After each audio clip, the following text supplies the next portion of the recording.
Definitely গুরুত্ব। আমাদের নতুন গভর্নমেন্ট এসেছেন, হ্যাঁ, নতুন অনারেবল চিফ মিনিস্টার এসেছেন এবং একটা ডেফিনেটলি নতুন দিশা তারা দেখাচ্ছেন, নতুন দিশা পাচ্ছেন। আমাদের স্টুডেন্ট যারা আছে, আমাদের যারা এখানে বিভিন্ন কলেজের যারা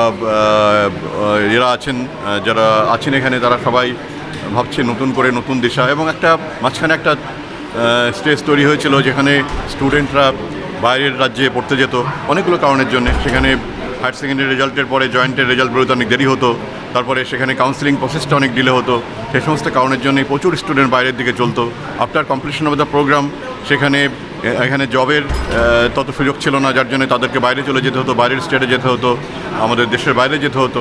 এখন আশা করব আমরা যে নতুন দিশা হবে, আমাদের রাজ্যে আরও স্টুডেন্টরা বাইরের রাজ্যে না গিয়ে বাইরের রাজ্য থেকে আমাদের রাজ্যে আসবে এবং আমাদের এখান থেকে after completion of the program তারা আমাদের রাজ্যেই তারা থাকতে পারবে, এখানে জব পেতে পারবে, নতুন নতুন জব ক্রিয়েট হবে, নতুন নতুন টেকনোলজি পার্ক তৈরি হবে, নতুন নতুন ইন্ডাস্ট্রি তৈরি হবে। এই সমস্তগুলো এখানে আরও হবে এবং আমরা খুবই আশাবাদী এবং আমাদের স্টুডেন্টরা আমাদের রাজ্যেই থাকবে এবং আমাদের রাজ্যেই তারা আরও অনেক বেটার কিছু করবে। সজল ঘোষ যে ব্যাপারগুলো বলছিলেন সেগুলো নিয়ে কি কিছু চিন্তাভাবনা করবেন? হ্যাঁ, ডেফিনেটলি উনি কিছু আমাদেরকে বলেছেন, আমরা ডেফিনেটলি সেটা নিয়ে আমরা বলবো এবং আপায়ের তরফ থেকে আমাদের অ্যাসোসিয়েশন অফ ইউনিভার্সিটি যারা আছে আমরা আমাদের আলোচনা করব। আমরা ডেফিনেটলি সেটা নিয়ে আলোচনার মাধ্যমে আমরা কিছু একটা ভাববো।